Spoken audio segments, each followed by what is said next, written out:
नमस्कार, आपका बहुत स्वागत है हमारे खास कार्यक्रम राम नारायण राम में और मैं हूं आपके साथ अंशिका। दर्शकों, आज का एपिसोड में हम चर्चा करने वाले हैं अंतरिक्ष के बारे में।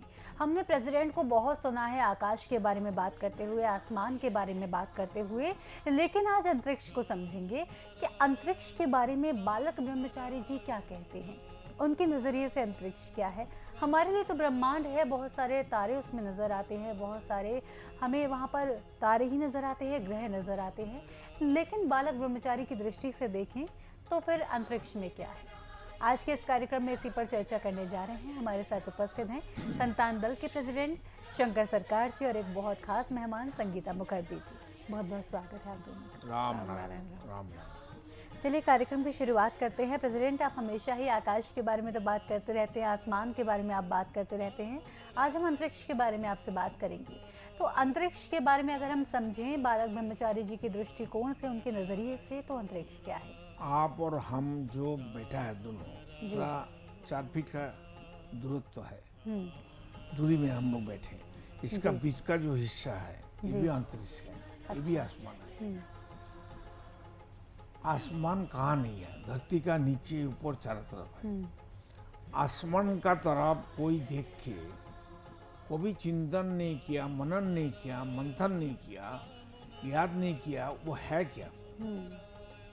वही असली है, वही सब कुछ का जरिया है, वही सृष्टि करता है।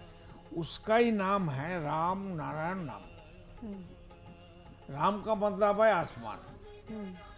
और जितनी तारे नक्षत्र है अभी कहाँ है, सब बोलता है आसमान में है। आसमान से ही तो पैदा हुआ। और सूरज से लाखों गुण बड़ा एक स्टार नक्षत्र है, सूरज से लाखों गुण बड़ा।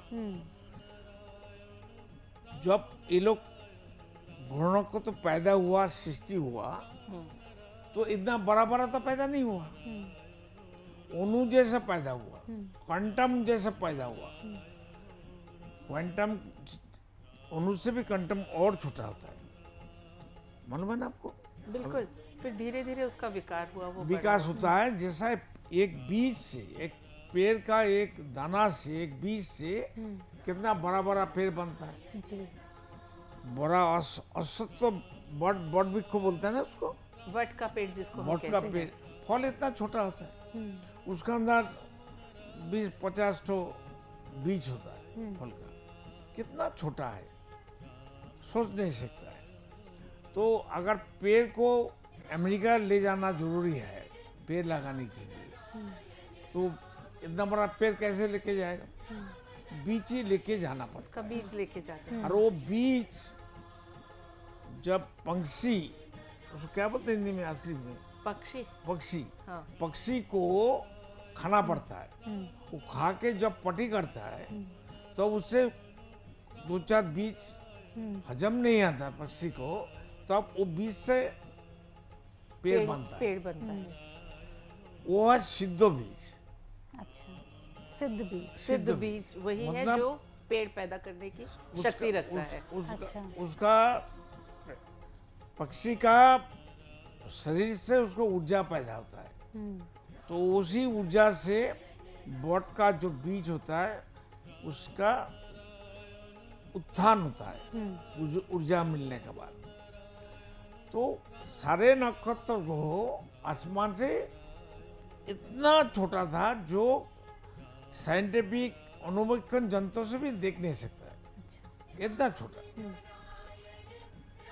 अभी देखिए आसमान में अनगिनत तारे हैं। वो जो आसमान है, जो अंतरिक्ष है, वो एक किताब है। वो किताब है आदि अनादि वेद का किताब। तो ये जो किताब है ये क्या कहती है, इसमें क्या होता है और इसको कैसे पढ़ें? बताओ। वो सबसे बड़ा किताब है। ठीक है आदमी का बना हुआ किताब का बात नहीं कर रहा हूँ जी। वो असली किताब है। उसमें सब कुछ है।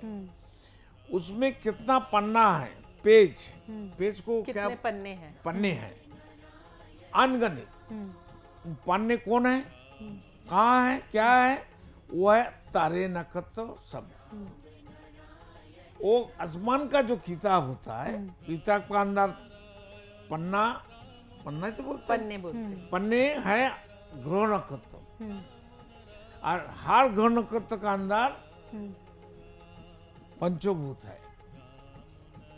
नक्षत्र जब पैदा हुआ और पंचभूत से ही पैदा हुआ, उसमें पानी है, ऊर्जा भी है, सूरज का जो एक तो सूरज नहीं, अनगिनत सूरज है, सौर जगत है, गैलेक्सी है, और उसमें हवा भी है, मिट्टी भी है। जैसे धरती में क्या, धरती के नीचे पानी है, ऊपर में पानी है, आसमान में पानी है, हवा में पानी है, कहाँ पानी नहीं है, सोचिए ना। तो आसमान अंतरिक्ष मेरा किताब है, बुक है, आदि वेद ग्रंथ है, और उसका पन्ना है अनगिनत तारे नक्षत्र,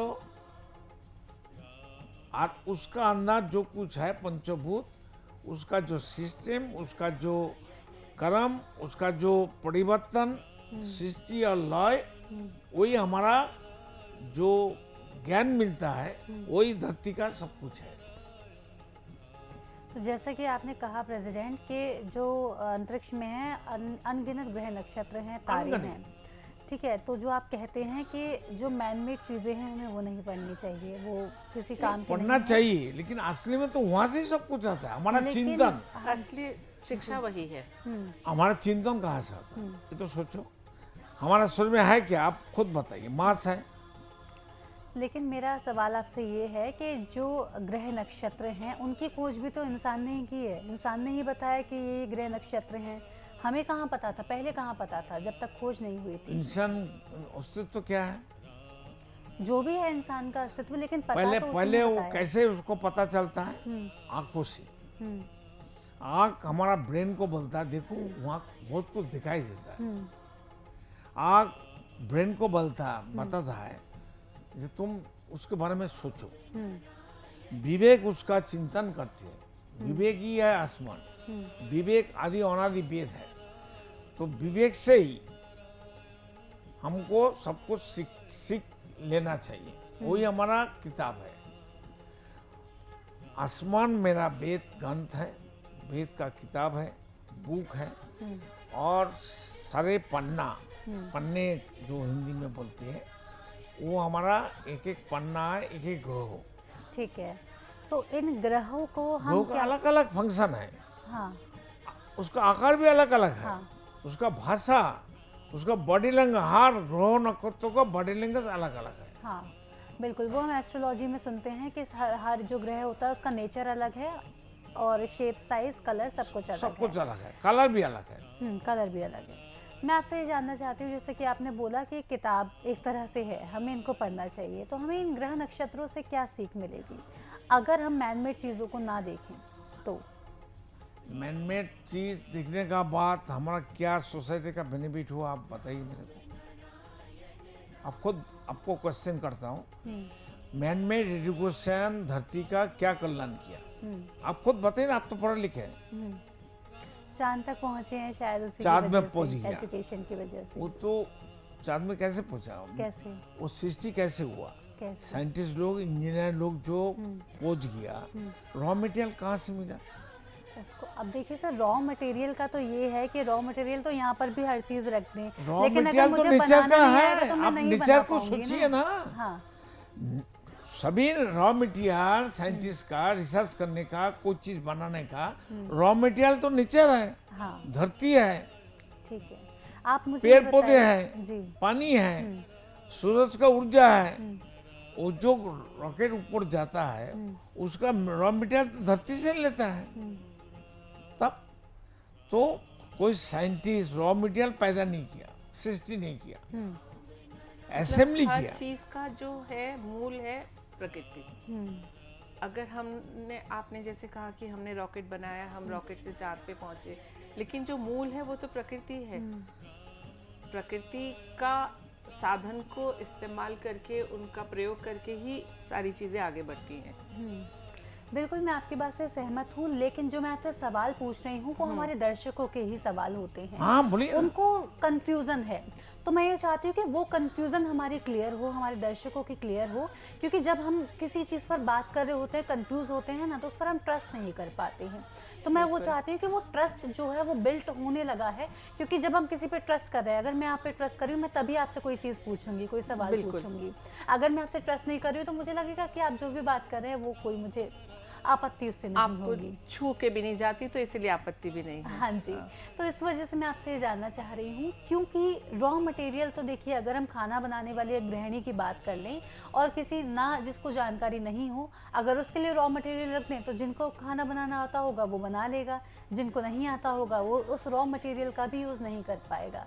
तो मैं आपसे ये समझना चाहती हूँ कि जैसे कि अगर आपने बताया कि ग्रह नक्षत्रों को हमको पढ़ना चाहिए, समझना चाहिए, उनसे चीज़ें हमें सीखनी चाहिए, हमें उनसे क्या सीखने को मिलता है ग्रह नक्षत्रों से? देखिए उसका नीति क्या है। आसमान में आप अनगणित ग्रह नक्षत्र, तारे, सौर जगत, गैलेक्सी है, ठीक है ना। उसका अंदर सूरज को पहले पकड़ लीजिए। सूरज क्या कर रहा है? क्या कर रहा है? सूरज का दुख नहीं है, उसका दिल नहीं है, मन नहीं है, उसका भूख नहीं है, उसका जीवन का बाद में क्या होगा वो नहीं सोचता है। अगर सूरज का प्राण नहीं है, चैतन्य नहीं है, सेंस नहीं है, तो सूरज का जो ताप होता है, ऊर्जा, उससे हमारा क्या क्या चीज़ बनता है आप सोचिए। अभी जो क्या बोलता है सोलर का प्लांट, उसका कहाँ से आता है? हाँ, सूरज की रोशनी सूरज से। रोशनी से आता है। और सर्दी का टाइम हमको धूप चाहिए। धूप कहाँ है? हम घर से निकाल के धूप का जगह जहाँ है वहाँ बैठ जाते हैं। उसको हमको विटामिन डी चाहिए। जी। है? ये तो सोचो। हाँ, तो सूरज को पहले सोचो, जो हमारा ठीक से दिखाई देता है, और जो नक्षत्र और भी दूर में है। तो सूरज का जो कर्म है, उसका जो सेक्रीफाइस है, वो तो खुद ऊर्जा पैदा करता है खुद को खत्म करने के लिए। वो एक दिन खत्म हो जाएगा। सूरज जिंदगी भर कोई कभी नहीं रह सकता है। आसमान रहेगा जिंदगी भर, सूरज भी एक दिन खत्म हो जाएगा, डिस्ट्रॉय हो जाएगा। वो डस्ट पार्टिकल होते हुए जहां आसमान से आया, आसमान में वही लीन हो जाएगा। विलीन हो जाएगा। समझ गए ना। फिर नया सूर्य पैदा हो जाएगा। जैसे हम लोग पैदा होती है, हम लोग मरते हैं, डेथ होते हैं, डेथ होना ही पड़ेगा। नहीं होगा तो सृष्टि, आरंभ और अच्छा बुराई कैसे पता चलेगा? मृत्यु तो अनिवार्य है। हाँ। तो इसी कारण से प्रकृति का हर चीज, हमारा किताब का हर चीज प्रकृति का ही अनुसरण है। लेकिन वो आदमी का मैनमेड है ना, वो अपना अपना स्वाद मैनमेड में डाल दिया। हमारा बचपन का एजुकेशन आपको बताता हूँ। हम लोग 3-4 में जब पढ़ते थे, 3 क्लास और 4 क्लास में, हमारा मैथमेटिक्स था, इतना किलो चावल में इतना काकर मिलाने से इतना फायदा होता है। तो इतना फायदा करने के, रुपया फायदा करने के लिए कितना चावल में कितना काकर मिलाना पड़ेगा। ये तो एजुकेशन हम देखा है। तो एजुकेशन यही तो हमको सीख देता है। तो मतलब बचपन से ही भ्रष्टाचार सिखाया जा रहा है। समझ गया ना। एक्चुअल में क्या है, एजुकेशन जो कोई भी चीज मैनमेड हो, खाना पकाने वाला हो, सृष्टि करने वाला हो, साइंटिस्ट हो, विज्ञानी हो, वो हर वक्त खुद का स्वाद उसमें डाल देता है। तो जहाँ तक प्रेसिडेंट की बातों से जो मुझे लग रहा है, वो ये कहना चाह रहे हैं कि प्रकृति को जो उन्होंने किताब बताया है, आसमान को किताब बताया है, आपने पूछा उससे हमें क्या सीख मिलती है।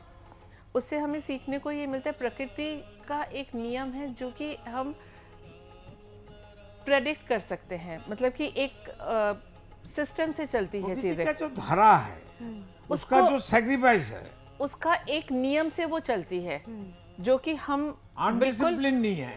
कह सकते हैं कि इसके बाद ये होगा, बरसात के बाद ये मौसम आएगा, फिर सर्दी आएगी, या प्रकृति में ये तारे का इस दिन सूर्य ग्रहण है। हम कैसे कह सकते हैं? क्योंकि हमें पता है कि जो है वो उस टाइम पे ही वो करेगी। है तब ना पता है। वो है और वो इतना निश्चित है, इतना स्थिर है कि वो उसी वक्त पे ही होता है। तो यही जो है एक सिस्टम एक दूसरे को जो बांधे हुए है, जैसे कि गुरुजी ने पहले भी बोला था कि इतने जो ऊपर हमारे नक्षत्र हैं वो एक दूसरे के साथ एक बैलेंस बना के चल रहे हैं। आज तक किसी का किसी से कोई ये नहीं हुआ कि हाँ टक्कर नहीं हुआ या उसने पृथ्वी ने 365 दिन ना करके एक दिन आगे पीछे अपना एक परिक्रमा पूरी करी, ऐसा कभी नहीं हुआ। तो उनसे हमें सीखना चाहिए। वही जिंदगी की मेन सीख है कि आप किसी जानवर को भी देख लीजिए, उनका एक पैटर्न होता है। जैसे हम अपने घर में कोई एक, जैसे हम पेट लाते हैं, समझिए हमने एक घर में डॉग रखा, तो हम कहते हैं कि ये इस ब्रीड का डॉग है तो इसका ये पैटर्न होगा। वो इस तरीके से इस चीज़ पे उसको गुस्सा आता है या उसको इस टाइम पे वॉक पे लेके जाना होता है, इसका ये रिएक्शन। सिर्फ एक हम इंसान हैं जिसका कोई पैटर्न नहीं है, क्योंकि हमें प्रकृति से कोई हम सीख लेते नहीं हैं। देखिए प्रकृति ये सूरज जो कर्म कर रहा है, सूरज का अपना ताकत है।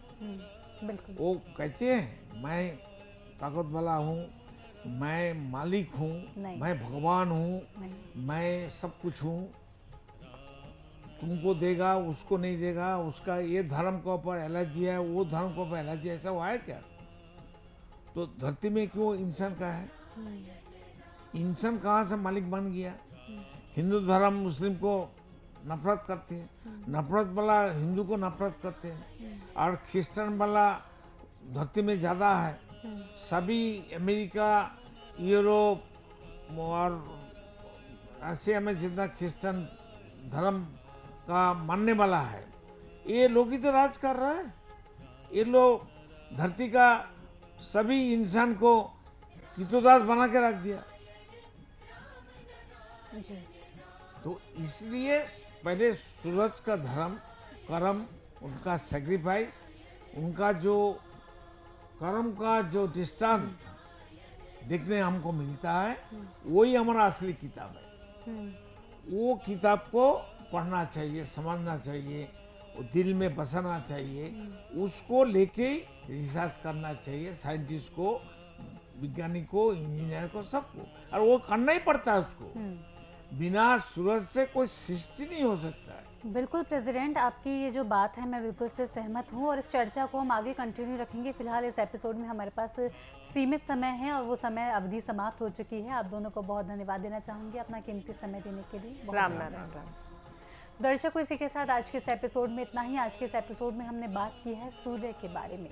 हम ग्रह नक्षत्रों की भी बात कर रहे थे, अंतरिक्ष की बात कर रहे थे, जिसमें हम सूर्य पर ज़्यादा फोकस आज कर पाए हैं।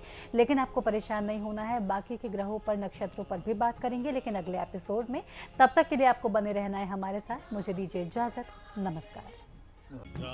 आप देख रहे हैं हमारा खास कार्यक्रम राम नारायण राम शंकर सरकार जी के साथ राम नारायण रामशाह। यह एक महाध्वनि और बीज मंत्र है। यह सभी समस्या का संपूर्ण समाधान है। आप लोग इन्हें अपना के देखिए, मन और दिल में क्या प्राप्त हो रहा है।